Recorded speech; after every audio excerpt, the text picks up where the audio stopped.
में खैमी जे लहसुन पियाज गे छौड़ी, सावन में खैमी जे लहसुन पियाज गे छौड़ी।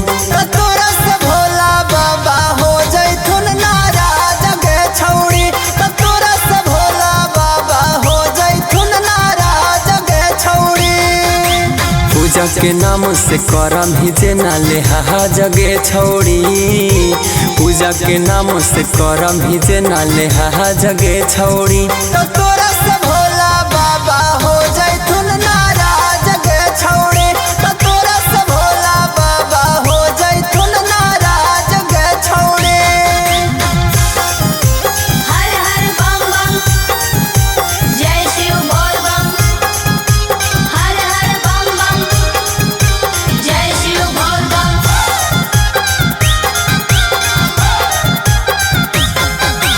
बड़ी दिन पूजन ही बरवा पिपरवा, देख जाके एक बार देवा घरवा। करमी जदी छौड़ी पहला सोमहारी, मिलतो तोरा दूल्हा सरकारी।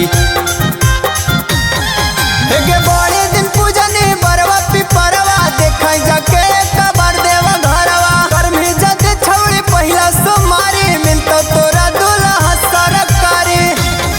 अगना समही ऐसे धर्म समाह जगे छौड़ी, न समही ऐसे धर्म समाह जगे छौड़ी।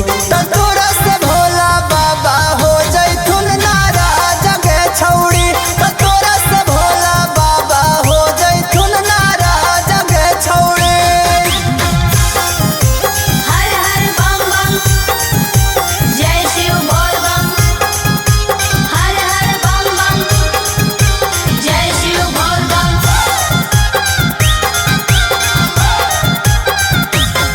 आगे बनी जो छौड़ी महाकाल के चेला, साचे कह कौनौले अलबेला। धरती पर जितना तू कहीं हा पाप गे, भोला जी सभे तोर कर देथुन माफ गे।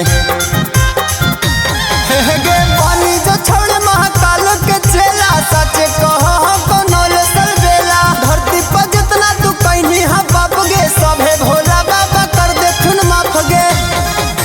मुके सम्मेलन कह मन जो आज गे छौड़ी, अंकित अहिर कह मन जो आज गे छौड़ी। तू